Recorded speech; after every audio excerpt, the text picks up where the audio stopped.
La série numéro 2 sur le simplicisme, épisode numéro 1, l'islam, un rappel de la vérité première.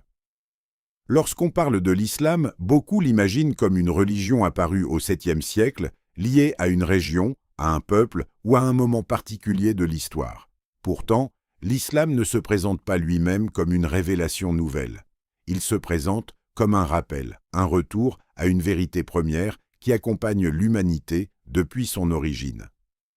C'est aussi dans cet esprit que ces vidéos sont proposées en langue française. Permettre à celles et ceux qui ne parlent pas l'arabe de découvrir l'islam à travers son message essentiel, accessible à tous, indépendamment de la langue ou de la culture.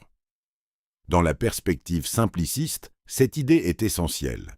La vérité fondamentale ne change pas. Elle ne dépend ni des siècles, ni des cultures, ni des civilisations. Ce qui change, ce n'est pas la vérité, mais la distance que l'être humain met entre lui et elle. L'islam affirme précisément cela. Il ne prétend pas introduire une nouvelle conception de Dieu. Il rappelle la même vérité que celle transmise aux premiers hommes. Dieu est un, il est le Créateur, et l'humanité vit sous son regard. Le Coran insiste sur ce point avec clarté. Il enseigne que la foi en Dieu unique accompagne l'humanité depuis toujours et que des messagers ont été envoyés à chaque peuple pour rappeler cette orientation fondamentale. Dieu dit dans le Coran, « Il n'est pas une communauté qui n'ait eu un avertisseur ». Ainsi, la révélation n'est pas un événement isolé, mais un accompagnement constant de l'humanité. Dans cette perspective, l'islam apparaît comme la continuité d'un message ancien. Abraham, Moïse, Jésus et d'autres prophètes ont porté la même parole essentielle. Reconnaître le Créateur, vivre avec justice et se souvenir de notre responsabilité. Le Coran évoque également une dimension plus profonde encore. Il rappelle que l'être humain porte en lui une connaissance instinctive de Dieu. Il mentionne ce moment symbolique où Dieu interroge les âmes humaines. « Ne suis-je pas votre Seigneur ?»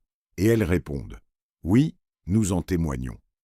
Cette image exprime une idée forte. La reconnaissance de Dieu n'est pas étrangère à la nature humaine. Elle peut être oubliée, obscurcie ou déformée, mais elle ne disparaît jamais complètement. L'islam appelle cette disposition la fitra, la nature originelle orientée vers Dieu. Ainsi, lorsque le Coran invite à croire, il ne demande pas de créer une conviction artificielle. Il invite à se souvenir. Il appelle à revenir à ce qui est déjà inscrit dans la conscience humaine. C'est pourquoi le Coran se décrit lui-même comme un rappel. Il affirme que la mission du prophète est d'éveiller les consciences, non de contraindre les cœurs. Rappelle donc, car tu n'es qu'un rappelleur, tu n'es pas chargé de les contraindre. La foi n'est donc pas imposée de l'extérieur, elle est un retour intérieur, une reconnaissance libre d'une vérité déjà présente en l'homme. Cette vision rejoint profondément le simplicisme. Si la vérité est essentielle, elle ne dépend pas d'un système complexe ni d'une élite intellectuelle. Elle peut être reconnue par le savant comme par l'homme simple, par la réflexion comme par l'intuition du cœur. Le Coran insiste aussi sur la permanence du message divin. Tu ne trouveras aucun changement dans la loi de Dieu. La foi monothéiste n'appartient donc pas à une époque particulière. Elle traverse le temps. L'histoire religieuse apparaît alors non comme une succession de religions opposées, mais comme une succession de rappels. À chaque époque, l'humanité s'éloigne, oublie ou déforme. Et à chaque époque, un rappel survient pour ramener à l'essentiel. L'islam se présente comme le dernier de ces rappels, non pour introduire une nouveauté, mais pour restaurer la simplicité du monothéisme pur. Le Coran affirme « Nous avons fait descendre sur toi le livre avec la vérité, confirmant les écritures qui l'ont précédé. » Dans cette perspective, la vérité ne se complique pas avec le temps. Elle demeure la même. Ce qui change, c'est la capacité humaine à s'en souvenir. Le Coran rappelle aussi que la religion n'est pas destinée à écraser l'homme. Dieu n'impose à aucune âme une charge supérieure à sa capacité. L'islam n'est pas un système compliqué. Il est un chemin de retour vers l'origine. Ce chemin commence par une reconnaissance simple, Dieu est un. De cette reconnaissance découle tout le reste. Si Dieu est un, l'humanité a une origine commune. Si Dieu est un, la vie humaine a un sens. Si Dieu est un, la justice finale est inévitable. Ainsi, l'islam ne demande pas d'abord des gestes. Il demande d'abord une orientation intérieure.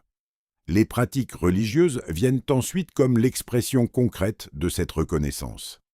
Le Coran rappelle que son message est accessible à tous. Nous avons rendu le Coran facile pour la méditation. Y a-t-il quelqu'un pour réfléchir? La vérité essentielle ne dépend pas du niveau de savoir, elle dépend d'une reconnaissance. Reconnaître que nous ne sommes pas la source de notre existence, que nous vivons dans un ordre qui nous dépasse et que notre retour vers Dieu est inévitable. Le Coran insiste sur cette idée du retour. À Dieu appartient ce qui est dans les cieux et sur la terre, et c'est vers lui que tout revient. C'est vers ton Seigneur que sera le retour. Si l'homme vient de Dieu, il revient à Dieu. Cette évidence simple constitue le cœur du message islamique et rejoint directement le cœur du simplicisme. Comprendre l'islam, ce n'est donc pas d'abord étudier des règles. C'est comprendre ce rappel. L'être humain a une origine, une responsabilité et un retour. L'islam apparaît alors non comme une nouveauté, mais comme une mémoire retrouvée. Un appel à revenir à l'essentiel. Un appel à reconnaître que la vérité la plus profonde n'est pas celle que l'homme invente, mais celle qu'il redécouvre.